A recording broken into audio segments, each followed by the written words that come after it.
Halo teman-teman, di video ini saya akan coba menjelaskan atau memberikan ulasan singkat mengenai salah satu bentuk kewajiban di perusahaan, yaitu kewajiban lancar. Kita ketahui sendiri kewajiban itu ada dua, kewajiban lancar ataupun kewajiban tidak lancar. Nah, kewajiban lancar tersendiri merupakan kewajiban yang biasanya dibayar dengan menggunakan aset lancar dan memiliki jatuh tempo yang lebih pendek, biasanya itu kurang dari 1 tahun atau kurang dari 12 bulan. Nah, utang lancar atau kewajiban lancar sendiri terdiri dari beberapa jenis, yaitu utang usaha atau utang dagang, hasil bayar, sewa diterima di muka, utang gaji, dan bagian dari utang jangka panjang yang jatuh temponya itu sekarang. Nah, di video ini saya akan fokus ke beberapa pos saja, yaitu WSL, kemudian kewajiban kontingensi, kemudian bagian dari utang jangka panjang yang jatuh temponya itu sekarang, atau utang jangka panjang yang menjadi utang jangka pendek atau kewajiban lancar di periode berjalan. Nah, wesel bayar jangka pendek biasanya diterbitkan ketika kita membeli barang dagangan atau aset lainnya, atau wesel bayar juga bisa diterbitkan untuk menggantikan utang yang telah jatuh tempo. Nah, untuk lebih paham lagi kita coba ke contoh kasus. Pada tanggal 1 Juli 2006, perusahaan mengeluarkan wesel bayar dengan syarat 90 hari 12% untuk menggantikan utangnya sebesar $500 kepada Timbul yang telah jatuh tempo. Nah, jurnal sendiri ialah utang usaha di debit sebesar 500, kemudian wesel bayar di kredit sebesar 500 dengan syarat 90 hari bunga 12%. Lalu bagaimana ketika jatuh tempo? Nah, ketika wesel jatuh tempo, maka perusahaan harus membayar sebesar 500 yang merupakan pokok dan bunga sebesar $15. Dari mana $15? Ialah pokok tadi yang 500 dikali 12% yang menjadi bunga, kemudian dikali jangka waktunya 90 hari per 360. 360 itu ialah jumlah hari dalam 1 tahun. Jurnalnya wesel bayar di debit sebesar 500, kemudian beban bunga di debit sebesar 15, kemudian kas sebesar 515. Nah, beban bunga ini nanti muncul di laporan laba rugi, lebih tepatnya di pos bagian beban lain-lain. Wesel bayar diskonto. Wesel bayar diskonto sendiri ialah wesel bayar yang tidak menyebutkan besarnya bunga secara eksplisit. Jadi, kreditur menetapkan bunga dari wesel itu dan menguranginya dari nilai pokok atau face amount. Bunga dari wesel jenis ini disebut dengan diskon atau dalam bahasa Inggris diskonto. Peminjam atau borrower akan menerima sejumlah uang sisa atau pokok diskon yang disebut dengan proceed. Nah, kita masuk ke contoh kasus. Tanggal 10 Agustus, Keriko menerbitkan $20.000 dengan syarat 90 hari wesel bayar kepada Rocco yang ditukar dengan barang dagang dengan tingkat diskonto dari wesel bayar tersebut ialah 15%.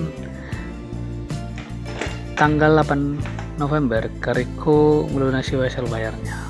Nah, jurnalnya ialah barang dagang di debit sebesar 19.250, kemudian beban bunga sebesar 750, kemudian di kredit wesel bayar sebesar 20.000. Nah, di November tadi tanggal 8 November Keriko melunasi weselnya. Nah, jurnal pelunasannya ialah wesel bayar di debit, kemudian kas di kredit sebesar 20.000.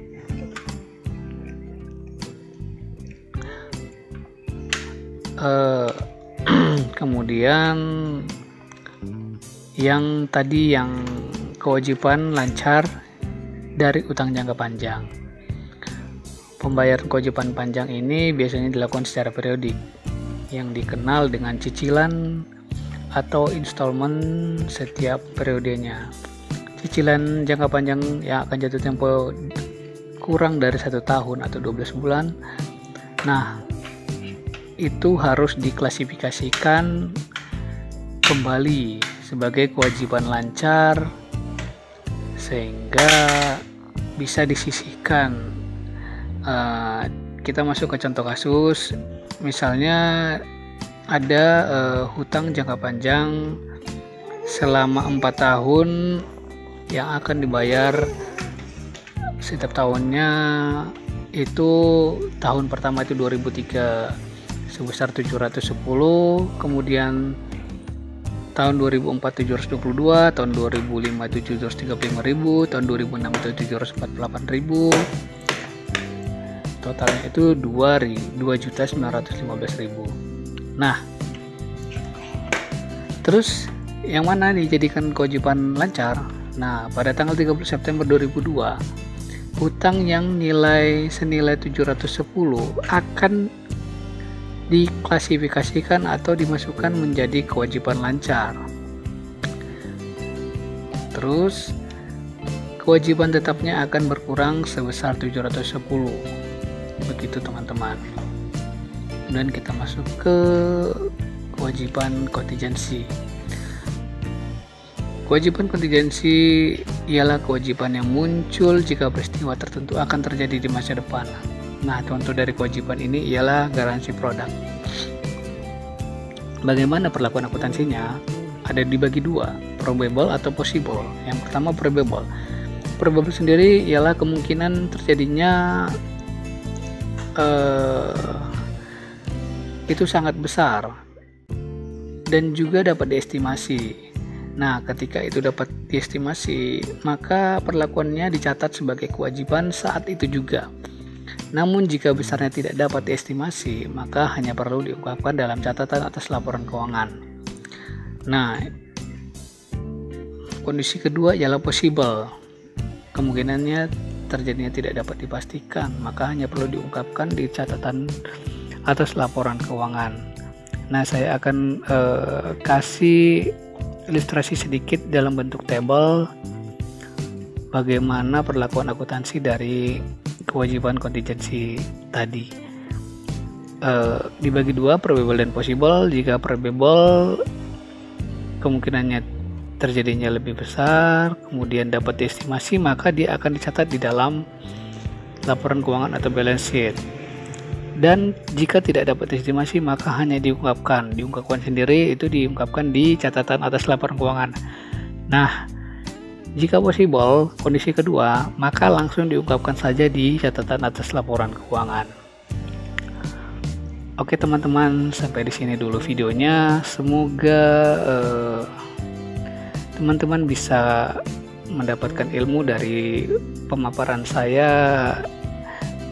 sebelumnya tadi, dan juga semoga video ini bermanfaat bagi kita semua, bagi para pembaca ataupun penonton, dan juga mohon bantuannya teman-teman untuk like, share, and comment